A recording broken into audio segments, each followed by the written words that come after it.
Yeah, that's the big dog hunt. Hello again, everybody. Welcome to another episode of Kallas Remarks with your host, Joe Staszk, my man, Steve Kallas, in the house. It is almost October 1st. You know what that means, Stephen. Red October around here. But some things going on, crazy things going on in baseball. Guardians caught the Tigers, and they were like, 103 games out like a month ago, and that's getting a little nuts.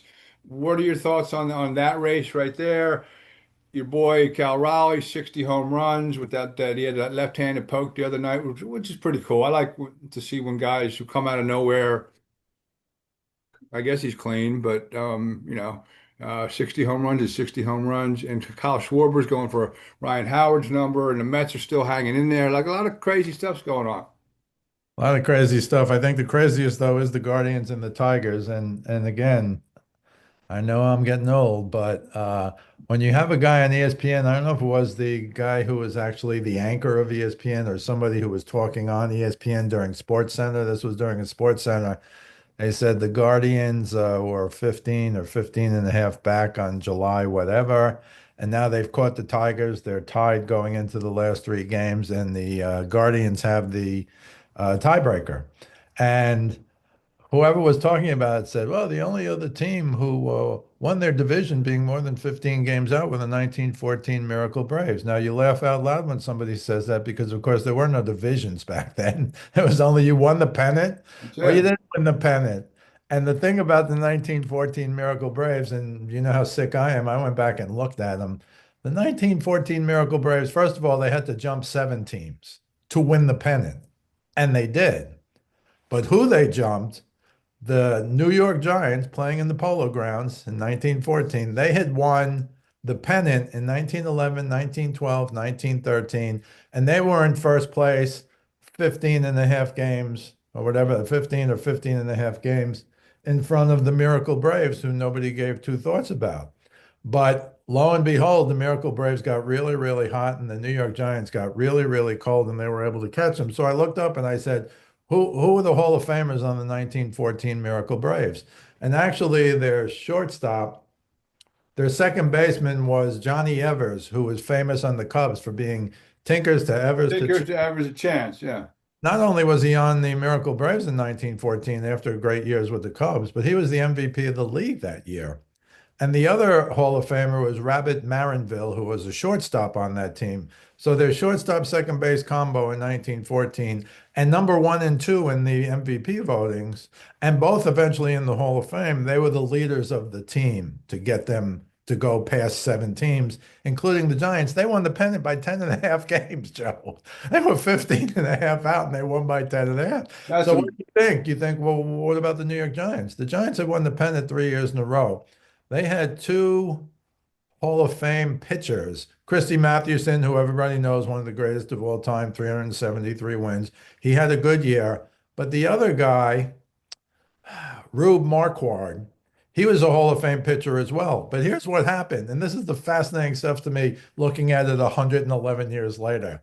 Uh, in the middle of July, or sometime in July, he pitched a 21 inning complete game and beat the Pirates 3-1. a Okay. 21 inning complete game. 21 inning. Yes. I Unfortunately, guess they didn't have a pitch count back then. pitch count, they didn't have an innings count, that's for sure. So, so no, I just want to give this story quickly because I read up on it a little, and there was a lot of concern what happened to the Giants, and they think what happened to the Giants is this guy pitched a 21 inning complete game. Even in 1914, that was stupid. But he won the game, and I think he got to 8-8. He just got to 500, so it wasn't like he was having a good year. But then the next couple of games, I think he won a couple, lost a couple. I think he was 10-10, and then he lost 12 starts in a row. And you know, the 12 starts in a row back then was either every 3 days or every 4 days. It wasn't. So he went 0 and 12, and that was the wild card that enabled. It's kind of like when you see the shortstop go in the hole and make an incredible play, jumping up, throwing it from left field. It's usually because the runner is slow.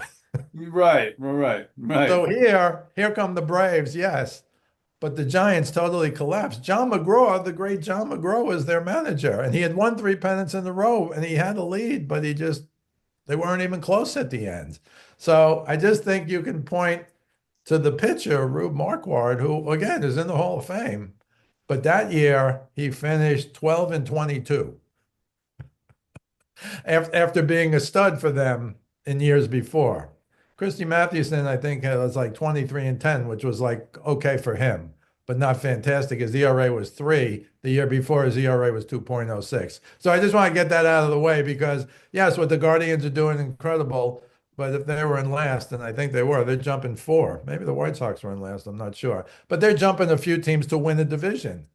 The Braves didn't jump 7 teams to win a division. They jumped 7 teams to win the pennant. And oh, by the way, swept the Philadelphia Athletics in the 1914 World Series. So it wasn't a fluke. It wasn't a fluke. They won the pennant by 10.5 games. So whatever. I just want to talk. So right now, the Guardians, they're tied. The Tigers beat the Guardians yesterday. So they're tied, but the Guardians have the tiebreaker. And there's a few other things going on. Are the Yankees going to catch the Blue Jays? The Yankees and Blue Jays are tied. The Blue Jays have the tiebreaker. The Red Sox are trying to get in from 3 games out. It's going to be hard for them to do that. The Mets have collapsed. They're still a game ahead of the Reds, but the Reds have the tiebreaker. I think the Mets are at Miami, though, so they probably have a good chance to win those last 3. If they win those last 3, they're in the playoffs. Yeah, if they win those last 3, they're in the playoffs. But if they tie with Cincinnati, then they're not in the playoffs. So again, there's a lot of stuff like that going on. We'll have to see what happens. The Dodgers don't have the best record in baseball. Ohtani hit his 54th home run and also pitched 6 innings the other day. So I have to give them credit. I thought they were really babying him, but he's going to cause some damage in if needed. And I I don't think have a he'll be bullpen needed. though. That's the problem. Well, maybe Ohtani comes out of the bullpen. He hasn't pitched more than 6 innings. This is the I first. would bring him out of the bullpen. And so, he's the MVP. I look, I'm a Yankee guy, but I think Raleigh has to get the MVP. Switch hitting catcher who hit 60 home runs, and Seattle's clinched their division already with 4 games left. They had clinched yesterday, I think. So, hey, Judge is great. If you want to compare averages, Judge is hitting in the 320s, and I think he's hitting in like the 250s or something. But switch hitting catcher who hit 60 home runs, nobody's ever come close to that. And again, it's interesting to me, all the American leaguers, they were saying all of them were Yankees, but now Raleigh joins the group. And it's true. But let me just point this out. 61 home runs for Roger Maris, 1961, 60 home runs for Raleigh. And of course, Aaron Judge, 62 home runs. All of them, and I'm just sticking up for Babe Ruth here, all of them played in 162 game seasons. And Babe Ruth with 60 played in 154 game seasons. So I always say this, you give Babe Ruth 8 more games. I think he hits 1 or 2 or 3 or 5 home runs in those 8 games. George Sisler beaten by Ichiro. I love Ichiro, one of the greatest players ever, right? 10 gold gloves in a row, 10 200 hit seasons in a row. He passed George Sisler's 257 hits record. Ichiro had 262. George Sisler, 154 game season. Give him 8 more games. You think he would have got 6 or 7 more hits? Of course. So I just want to put that out there. But Sure. and also people put Bonds, McGuire, and Sosa into the over 60 home runs group. And I'm sorry, those are all with an asterisk to me. So again, just talking like the old guy, I guess. But you got to stick up for Babe Ruth. You got to stick up for the 1914 Miracle Braves. I just think there's some funny, when you look into these things, and I'm nutty enough to look into them, there's always some interesting thing that happened. Like a guy threw a 21 inning complete game and won 3-1 over the Pirates. And then, starting a week or 10 days later, he went 0 and 12. But they lost the pennant by 10.5 games. It wasn't even close. The Guardians and the Tigers are tied right now. And again, I don't think they thought of tiebreakers back then, right? 1951, Dodgers and Giants in New York had to play a 3 game best of 3 to win the pennant, right? Bobby Thompson home run, shot heard around the world. So again, it's totally different now. Now they just look at your record against each other and that decides it. And again, maybe it should, Joe. I'm not saying it's just in the old days, you actually had a 3 game series, 3 game playoff. So whatever. I've talked enough about that. But again, your guy's got 56, right? Schwarber has 56. What are the years he's had? 56 and the Phillies record is 58, Ryan Howard. Yeah. And now, Schwarber. if you need 2 home runs in 4 games, look at He's always swinging for the fences in the next year. yeah, He kind of always is. He's got that sweet swing. Raleigh needs 2 home runs in 3 games, and that's not how we talked last week. He had 58. He said he could get 60, and He's now he's amazing. I mean, that's him knowing that he's just having one of those years, and he's still just I'm watching his swing and watching where he's hitting the ball. He's a switch hit, like he's just having one of those amazing years. it's I like to incredible. see that. I like to see that because had anyone really heard of him before this year? Remember, he signed that $110 million contract 6 years before the season. Maybe a little premature because he could probably get a little bit more now. Well, hopefully they'll be smart and give him some kind of bonus. I mean, Right? Wouldn't you but think? or they could say what a deal we made. But guy's unbelievable. I mean, he's got a sweet swing. He's got power both sides of the plate. It's incredible. But give him credit. He's got 60. Where's the tools of ignorance too? Yeah, impressive stuff. Very impressive stuff. All right, let's get into football. And yes, I know I come under an umbrella of criticism every week for not giving you wins when maybe you deserve them. I'm going to give it to you last night because you might not have given it out on this show, but you said you liked the Seahawks minus the 1.5. Only reason I love the Seahawks. How it became a game, I have no idea. well, But that's what scared me about it because I remember I gave you some yes, information about the matchup. I'm like, I don't see a problem with your pick except that it looks too easy. And I come home and I'm watching. I'm like, oh, they're in overtime. I'm like, oh, here we go. I was waiting for the big fumble or something, the big Sam Darnold throw across his body 80 yards and watch the cornerback pick it off and run it back, which he did in game one, his very first game. But anyway, Sam Darnold's having a nice year. Like kind of picked up where he left off last year. His completion percentage going into last night was 70%.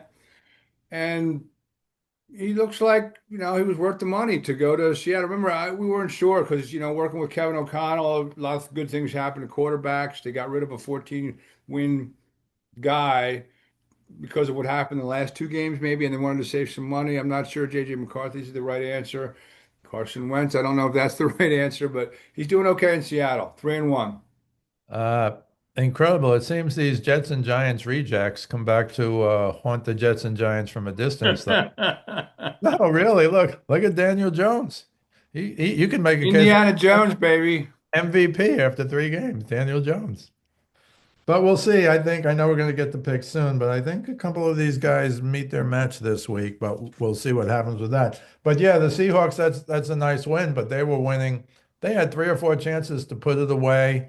Myers missed a 53-yarder, but of course came back to kick a 52-yarder at the buzzer. Again, when you think about the old days, if you could get, if you gave the other team the ball with 45 or 50 seconds left, the game was over.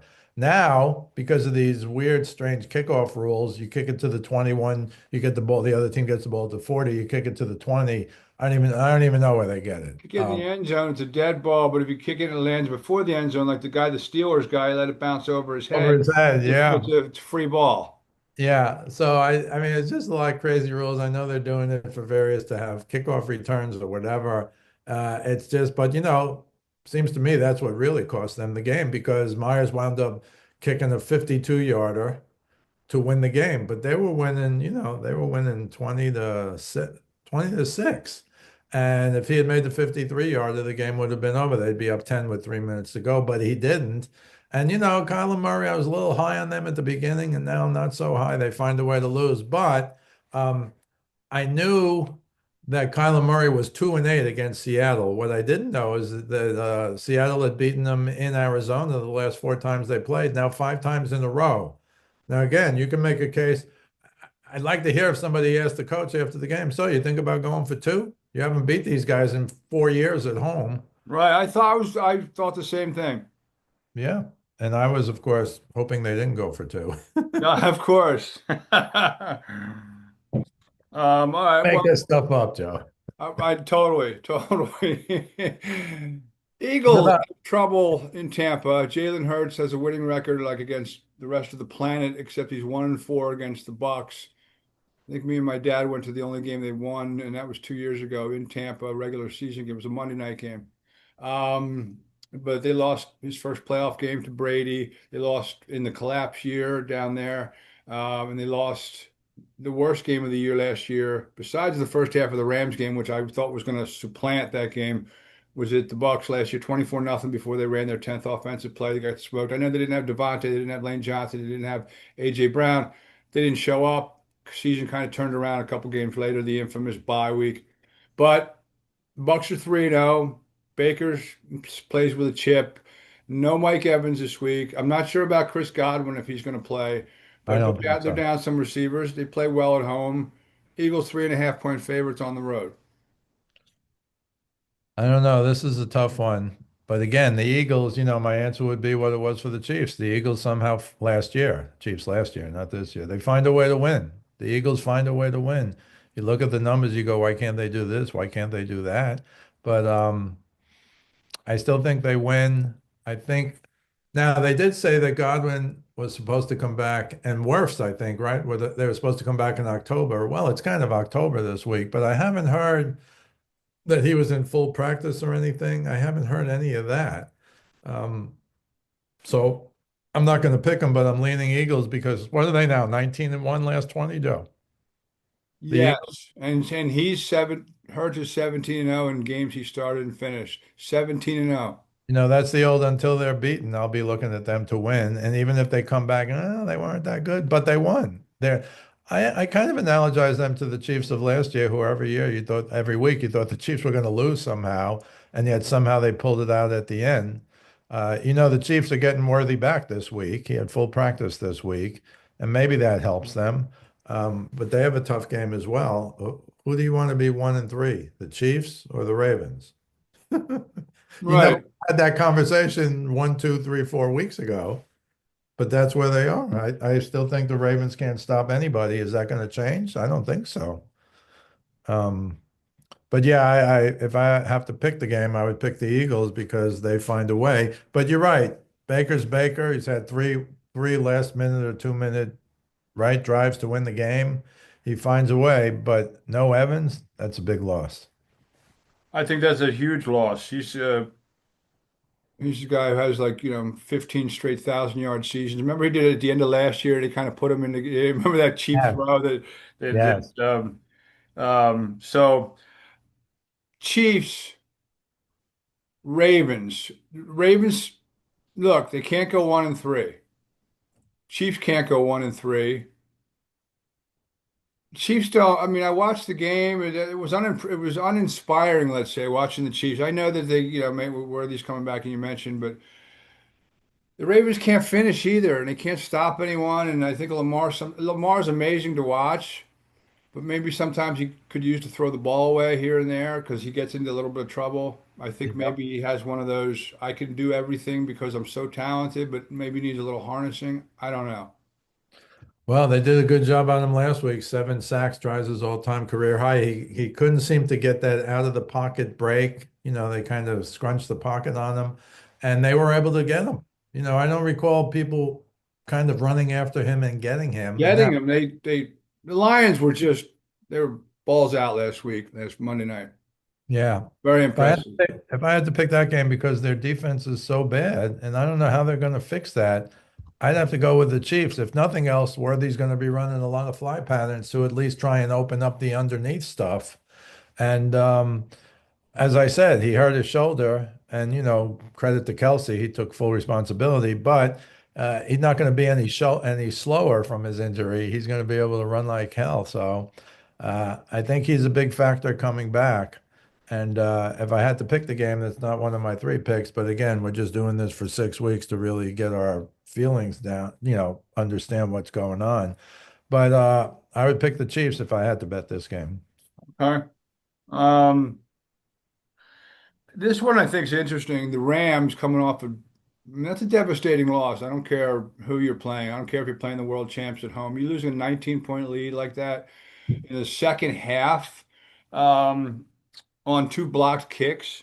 But they're Indiana Jones, as they call him now, is in LA 3-0, taking on the Rams, who are 2-1 and a good team. Rams laying 3.5, and I'm not even asking you to pick the games. I'm just for the people who are watching. That's an interesting line. There's 3.5 point favorites at home. I thought Matt Stafford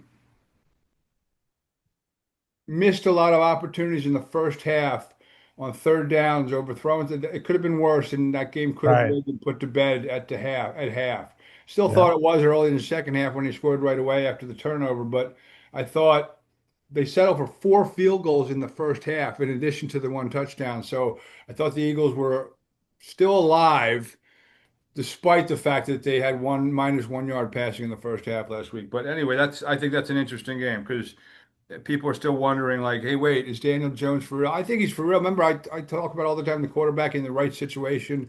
Anthony Richardson will never see the field again unless, Daniel Jones gets hurt. But 3-0 with Shane Steichen. And they're balling out. Jonathan Taylor had three touchdowns last week. Amazing. And that team seems to be coming together. But LA needs to win. And people, I'm not sure how good LA is. I think they're good, but they're not quite there yet. Well, I'll do my picks now. Only one and two last week. Again, we're just picking these to pick them now the first 6 weeks. But I'm taking the Rams -3.5 for this reason. The Colts have had two pretty bad defenses to beat. And look, they're playing real well. Daniel Jones is not the New York Giants. Daniel Jones, you can blame the New York Giants and their offensive line for that. But having said that, I think the Rams are real good, Joe. I mean, just to be ahead, I understand they lost the game, but just to be ahead 26-7, and as you said, with a chance to have it, who knows what, 33-7, 36-7. Oh, he missed so many opportunities. Yep. Right. So I don't think they're going to miss them against the Colts. So I'll take the Rams at home -3.5. Another one, I don't know if you feel good or bad for Jackson Dart. I think they're throwing him to the Wolves now, the Giants, by Let him playing. play. I'm cool. I'm And cool. Let him play. and Dable not only said he's starting, he said he's starting the rest of the season. So I don't know where that leaves Russell Wilson. He's kind of going from team to team. He threw for 450 yards in the second week of the year. Because Dallas's defense is horrific, but Right. But he just hasn't watching been. some of Yeah. his decisions he made, I can see watching him. I've watched him closely now in a couple weeks, and yes, he was very good against the Cowboys. I can see why he's been bounced around now since Seattle. Well, these guys are trying to save their jobs now. I mean, I'm Well, surprised they can't. watching Dable talking to Melissa Stark on the sideline, and then watching him at the press conference podium Monday, I'm like, this is a desperate man trying to keep his job. And I like him too. I don't think he's had the ingredients to make the good meal, like what Bill Parcells said. He has some here and there. Groceries. Well, yeah, yeah, you know what I mean? Like, but they didn't do, listen, Daniel Jones, he didn't have an offensive line. I know they got rid of Barkley. That's a big thing. I don't think Barkley would have never had the year he had here, there. Uh, Correct. but, and they got killed for that the optics aren't good. I get all that. And they paid him 40 million a year. And look, now he's with a decent coach and decent system, and it looks like he's worth the 40 million a year. Yeah. Well, I'm going to go Rams -3.5 at home over the Colts. I'm taking the Chargers -6.5 over the Giants because I think this is the wrong game to start them. But apparently the back words are, well, if he gets beat up here, he can get this out of his system, and then we're playing New Orleans next week, so at least we can get a win there, which is a hopefully, in my view, no matter what you think of how bad the Saints are, because they're bad. And finally, Purdy's apparently going to play, so I'm going to take the 49ers -3.5 at home against the Jaguars. Not because the 49ers are healthy, not because they're really, really good, but I think the Jaguars are okay. But I think the 49ers find a way. They have a good defense. They're 3-0, right? Aren't they 3-0, I think? Yes. So you got to give them credit because they still have a ton of Six injuries. teams still 3-0. Yeah, but they still have McCaffrey, and that's a big, big, big, big player, maybe the He's best still player. fast. When he's not injured, he's still Right. dynamite. So I'm taking Chargers -6.5 over the Giants, Rams -3.5 over the Colts, 49ers -3.5 over the Jags. Uh, I'll accept the win because I'm desperate from last night, Take but it. You're all good there, bro. All right. Well, I'm going 4 games this week. ooh, I gave out I have a Substack called Winging It. It's just Eagles. I gave out the Eagles. It didn't, I can't count it because I didn't give it out on this. So I was 1-2 last week. And that was a miracle cover. I had the Eagles 31-24. They won 33-26, and it didn't happen the way I thought it would happen. you're a But genius. yeah, yeah, right. You look at the final. I'm watching Jordan Davis. This never happens to me. Um, But so I was 2-2, but it really, for our purposes, 1-2. Look, I don't know what happened to Atlanta last week. The Panthers smacked them around. The Unbelievable. Panthers, I'm not even touching the Falcons and Commanders. I don't know what's going on with Jaden Daniels, but the Panthers, that's the Patriots. Patriots are 1-2. Panthers are 1-2. They shut them out last week. I don't know what to expect from the Panthers, but there's that 5.5 point line.